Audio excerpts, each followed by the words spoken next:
नमो अरिहंताणं नमो अरिहंताणं नमो सिद्धाणं नमो सिद्धाणं नमो आयरियाणं नमो आयरियाणं नमो वत्सायाणं नमो वैजायाणं नमो लोये सव्व शाहुणं नमो लोये सव साहुणं ऐसो पंचण मुक्कारो ऐसो पंचनमुकारो सव्व पावपणासणो सौवपावपणासनो मंगलाणं च सव्वेसिं मंगलाणं च सवेसि पडवं हवै मंगलम् मडमं हवै मंगलम् ओम नमो भगवते वासुदेवाय ओम नमो भगवते वासुदेवाय ओम नमः शिवाय ओम नमः शिवाय जय सच्चिदानंद जय सच्चिदानंद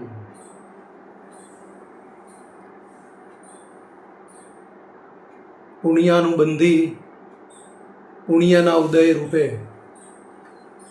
આપણને અતિ દુર્લભ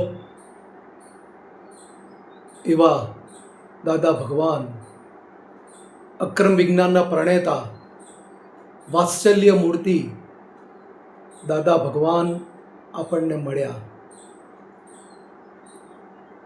તેમણે આપણને જે કરવાનું હતું તે બધું કરી આપ્યું. કારણ કે કરવાનું કહે તો આ દુનિયામાં કોઈની શક્તિ નથી કે જેથી એવી રીતે થઈ શકે. એટલે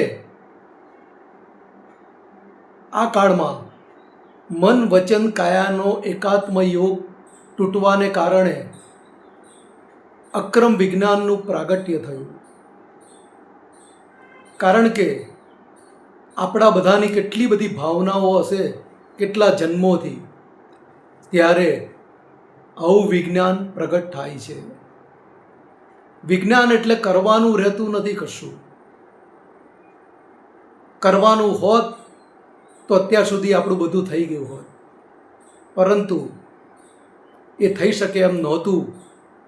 માટે દાદા ભગવાને આપણા ઉપર અસીમ કૃપા થવાથી આપણને પોતાના આત્મ સ્વરૂપનું ભાન કરી આપ્યું, પ્રતીતિ કરી આપી. એટલે કે તમે હું શુદ્ધાત્મા છું એ પ્રતીતિ ક્યારેય પણ કોઈ પણ સંજોગમાં જાય નહીં તેવી. અને સાથે સાથે એમણે પ્રજ્ઞા શક્તિ આપણને ખુલ્લી કરી આપી.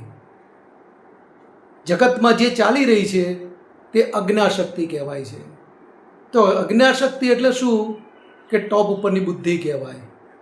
તો કે અજ્ઞાશક્તિના આધારે આપણે આ જગતમાં ભટકવાનું થયેલું છે.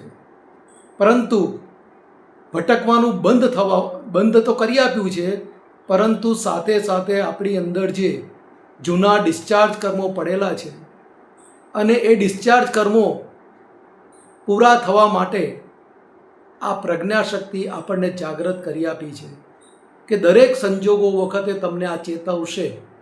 માટે ડિસ્ચાર્જ થતા કર્મોમાં તમે આ જાગૃતિમાં રહી ને પ્રજ્ઞાશક્તિ ચેતવે અને પોતાની જાગૃતિથી તમે બહાર નીકળી શકો. તો ફરજિયાત અને મરજિયાત દાદા કહેતા ફરજિયાત અને મરજિયાત દાદાએ ફરજિયાત અને મરજિયાતની વાત કરી છે. તો દાદા ભગવાને કહ્યું કે જન્મથી મોત સુધી બધી જ વસ્તુ ફરજિયાત છે. માણસ જન્મ્યો ત્યારથી એક જ બોર્ડ વાંચે છે, તો કે વે ટુ સ્મશાન, તો કે સ્મશાન તરફ પોતે જઈ રહ્યો છે. ને આ કાળમાં આયુષ્ય એટલું બધું લાંબુ હોતું નથી જેથી આપણે સંકેલી શકીએ. એટલે કે આયુષ્ય ઓછું હોવાને કારણે અને કર્મો ગીચોગીચ હોવાને કારણે આ દૃષ્ટિ આપી છે, તો એ દૃષ્ટિથી પૂરું થઈ શકે એમ છે. તો જ્યારથી આપણે આંખ ખુલે છે, બંધ થાય છે, આખું જીવન જીવીએ છીએ, ત્યાં સુધી એક ક્રિયા ફરજિયાત છે. ફરજિયાત એટલે ના કરવું હોય તો પણ કરવું પડે, એનું નામ ફરજિયાત. આપણને ઘણીવાર બધાની સાથે રહેવાની ઈચ્છા ના હોય છતાં પણ રહેવું પડે છે. શું થાય છે? ના ગમતું હોય છતાં કરવું પડે છે. આપણે લગ્નમાં જવાની ઈચ્છા ના હોય, કંઈ પણ જવાની ઈચ્છા ના હોય છતાં ધસડાવવું પડે છે. તો કે એ ફરજિયાત છે. તો કે ફરજિયાત તો ફરજિયાત છે જ, પરંતુ એની અંદર જેને મરજિયાત પ્રાપ્ત થઈ જાય છે તે આ જગતમાં આ ફરજિયાતથી છૂટી શકે એમ છે. તો કે દાદા ભગવાનની અસીમ કૃપાથી આપણને આ ફરજિયાતવાળો ભાગ તો આખો દિવસ આયા જ કરવાનો, ક્ષણે ક્ષણે આયા કરવાનો, કારણ કે આ વહેરના હિસાબો છે. એટલે ના ગમતા સંજોગો વધારે આવશે, ગમતા સંજોગો ઓછા આવશે. તેથી આપણને જાગતા રાખવા માટે આવા બધા સંજોગો ના ગમતા આવે છે કે તમે જાગતા રહો અને જાગતા રહી અને પોતાના મરજિયાતમાં રહી અને આ ફરજિયાતને ભોગવી લો તો ફરજિયાત પાછું નહીં આવે. તો એ સંજોગનો ટાઈમ પીરિયડ કેટલો હોય? સંજોગનો ટાઈમ એટલે કે આપણે જ્યારે કર્મ કરતી વખતે કેટલો સમય એને તીવ્રતાથી આપ્યો છે એટલો સમય તમારો રહે અત્યારે. ખ્યાલ આવ્યો? એટલે એટલો સમય તમારો ભોગવટો રહ્યા કરે.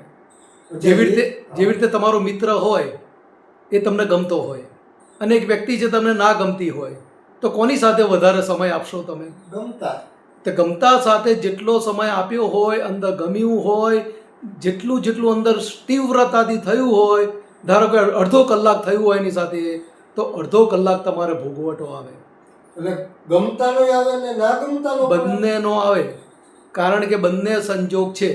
ગમતા ના ગમતા એ તમે કરેલા છે. ભગવાનને ત્યાં ગમતું ના ગમતું હોતું નથી, પરંતુ આપણી ભ્રાંતિની દૃષ્ટિથી આપણને દેખાય છે કે આ સારું છે, આ ખરાબ છે. એટલે કે દાદાએ કહ્યું ને કે ના ગમતાને ગમતું કરી નાખો તો કલ્યાણ થઈ જશે. શું કહ્યું? ના ગમતાને ગમતું કરી નાખો તો કલ્યાણ થઈ જશે. એટલે કે હવે આ સંજોગોની અંદર આપણે તો છૂટવા માટે આવેલા છે અને છૂટી ગયા છે. મૂળભૂત રીતે તો આપણે છૂટી ગયા છે, પરંતુ કર્મના સકંજામાં જે ફસાયેલા છે, ડિસ્ચાર્જ કર્મો, એ ડિસ્ચાર્જ કર્મોમાં આપણે આ નીકળતા કર્મમાં જેમ જેમ આપણા ભાગને સાથે પકડી રાખીશું તો આપણે મુક્ત થઈ શકીશું. એટલે કે એ ડિસ્ચાર્જ કર્મથી મુક્ત થવાનું છે, નવું બંધાતું તો છે નહીં. તો કે ડિસ્ચાર્જ કર્મ જે નીકળી રહ્યું છે, ફરજિયાત જે નીકળી રહ્યું છે, એની અંદર સતત મરજિયાતનો ઉપયોગ રહેવો જોઈએ, મરજિયાતની દૃષ્ટિ રહેવી જોઈએ કે આ શું છે અને હું શું છું. એ દૃષ્ટિ જેને રહી તેને મરજિયાત રહ્યું કહેવાય. હું કોણ છું અને કરે છે કોણ, આ દાદાના બે વાક્યો સોલિડ જ. હું કોણ છું અને કરે છે કોણ, કરે છે કોણ. આ બે વસ્તુની ખબર નહીં હોવાને કારણે આખું જગત ભટકી રહ્યું છે. તેથી કવિરાજે ગાયું છે કે કરે છે કોણ એ સમજે તો ઉકલે કાયમી કોયડો. શું કહ્યું? કરે છે કોણ એ સમજે તો ઉકલે કાયમી કોયડો. તો કે આ પઝલ એના સિવાય ઉકલે એવું નથી. તો કે આપણને ભ્રાંતિની દૃષ્ટિથી આ કરે છે, તે કરે છે, તેવો કરે છે આપણને દેખાય છે. જ્યારે આ જ્ઞાન દૃષ્ટિ મળવાને કારણે તો કે હું કરતા નથી, સામેવાળી વ્યક્તિ પણ કરતા નથી, તો દાદાએ એનું જ્ઞાન આપ્યું કે તમને કોણ કરે છે એનું જ્ઞાન આપ્યું. પહેલાં તો અહંકાર જ ચલાવનારો હતો, હું જ ચલાવનાર હતો. તેથી આ દુનિયામાં ભટકામણ ઊભી થયેલી હતી. તો દાદાએ આપણને સમજાવી દીધું, અહંકાર અને મમતા કાઢીને, અજ્ઞાન કાઢીને તમને સમજાવી દીધું કે ખરેખર વ્યવસ્થિત શક્તિ કરતા છે. તો કે વ્યવસ્થિત શક્તિ જેટલો સમય આ સંજોગોની અંદર કરતા તરીકે રહે તો તમે બીજાને અકર્તા જોઈ જ લીધા છે એવું સમજી જવાનું. તો કે વ્યવસ્થિત કરતા છે, જ્યાં જ્યાં મૂકશો ત્યાં ત્યાં તમને કોઈ પણ જાતના પ્રોબ્લેમ ઊભા નહીં થાય. અને જે ઊભા થયેલા સંજોગો, ઊભા થયેલા પઝલો, ઊભી થયેલી ફાઇલો એનો નિકાલ થઈ જશે. અને એટલો ભોગવટો ઓછો આવે અને એટલા આપણે શુદ્ધાત્મામાં રહી શકીએ. એટલે ભલે ગમે તેવું ડિસ્ચાર્જ કર્મ આવ્યું હોય, પણ ભોગવટો તો હોય જ, કારણ કે શરીર છે તો હોય ભોગવટો હોય, તો પરંતુ આપણે એની અસરોથી મુક્ત રહી શકીએ. તો કે અસરોથી મુક્ત રહેવું એનું નામ ભગવાને શરીર સાથેનો મોક્ષ કહ્યો. દુઃખ હોવા છતાં પણ દુઃખનો અભાવ વર્તવો એને દાદા ભગવાને શરીર સાથેનો મોક્ષ કહ્યો ને પેલો આત્યંતિક મોક્ષ છે. એટલે કે દરેક સંજોગો આવતા સંજોગોમાં તમને મરજિયાત વસ્તુ હાજર રહે કે હું કોણ છું ને આ ભોગવનાર કોણ છે એટલું રહ્યું તો કે તમને આ કર્મોમાં કોઈ પણ જાતનું ડિસ્ટર્બન્સ નહીં રહે અને તમે મુક્તતાનો અનુભવ આ શરીર સાથે કરી શકશો. એટલે કે દાદા ભગવાન એટલી સોલિડ દ્રષ્ટિ આપણને આપી છે, સહાયક સંકેત આપેલું છે, આપણને ગમે તેવું સંકેત આપેલું નથી કે નવું કર્મ બંધાય જ નહીં. જેને શ્રીમદ રાજચંદ્રએ પરમાર્થ સંકેત કહેલું છે, આખા પરમનો અર્થ આપી દીધો છે આખો કે આ શું છે જગત, આ કેવી રીતે ચાલે છે અને હું કોણ છું. એ જ્યારે એનું ભાન થાય ત્યારે એને પરમાર્થ સંકેત કહેવામાં આવે છે. સહાયક સંકેત અને કેવળ જ્ઞાનમાં શું ફેર? સહાયક સંકેત થાય એટલે કે આપણને સહાયક સંકેત થયું છે અને સહાયક સંકેતની દૃષ્ટિમાં રહી અને જેટલા તમે કર્મો ભોગવતા જાઓ અને એની અસરોથી મુક્ત રહેતા જાઓ એટલું તમારું કેવળ જ્ઞાન ખુલ્લું થાય છે. તમારો સંપૂર્ણપણે માલ ખલાસ થઈ ગયો અંદરનો તો એને કેવળ જ્ઞાન કહેવામાં આવે છે. એટલે દિવસે દિવસે આપણને આ મરજિયાતપણું કેવળ જ્ઞાન આપણું ખુલ્લું કરે છે. એટલે આપ્યું છે કેવળ જ્ઞાન દાદાએ આપણને, પણ પચશે નહીં. દાદા કે અમને પણ પચ્યું નથી, તમને પણ પચશે નહીં. એટલે આપણે આવી રીતે કેવળ જ્ઞાનનો અનુભવ અત્યારે કરવાનો તો કે મરજિયાતમાં રહીને એ કેવળ જ્ઞાનનો અનુભવ આપણને આ શરીર સાથે થઈ શકશે. એટલે આ મરજિયાત વસ્તુ બહુ જ મોટી વસ્તુ આપી છે કે મરજિયાત એટલે પોતે મરજિયાતની અંદર કોઈ પણ સંજોગોની જરૂર પડતી નથી. કારણ કે તમને જે દ્રષ્ટિ આપી છે એમાં રહેવાનું છે, એ પદમાં તમારે રહેવાનું છે, બધું એટલું જ કરવાનું. એને મરજિયાત એટલે મરજિયાત માટે કોઈ પણ જાતના સંજોગોની જરૂર પડતી નથી.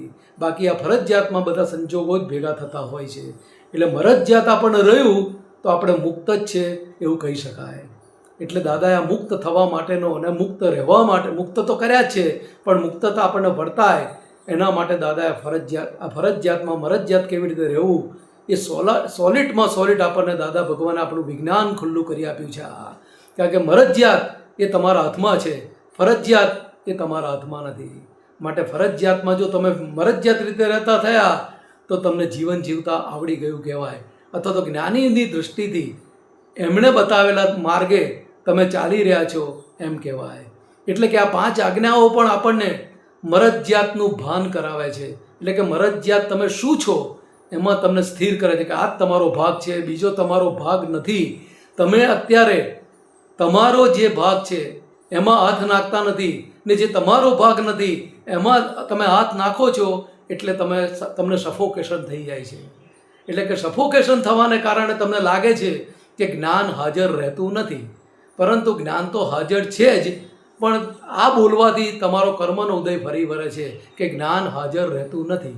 જ્ઞાન તો અંદર હાજર જ છે, ભગવાન પણ હાજર છે, આત્મા પણ અંદર વ્યક્ત થયેલો છે, પરંતુ આપણને આપણી હજુ પહેલાંની દૃષ્ટિના કારણે જેમ છે તેમ હજુ આપણને સમજમાં આવતું નથી કે આ ખરેખર કોણ ચલાવી રહ્યું છે. પરંતુ આપણને સમજમાં આવતું જાય કે આ ચલાવનાર કોઈ પણ વ્યક્તિ નથી, કોઈ પણ વ્યક્તિની અંદર કોઈ પણ જાતની સત્તા નથી અને એને સત્તાવાળો બનાવી દેવો એટલે કે તમે પોતાના સ્વરૂપમાંથી બહાર નીકળી રહ્યા છો. તમે એટલો મોક્ષ તમારો પાછો નીકળી રહ્યો છે. કોઈ પણ વ્યક્તિને હાથમાં સત્તા નથી છતાં પણ એને સત્તાવાળો બનાવો કે આ કરી રહ્યો છે તો તમે તમારા મોક્ષથી એટલા દૂર જાઓ છો.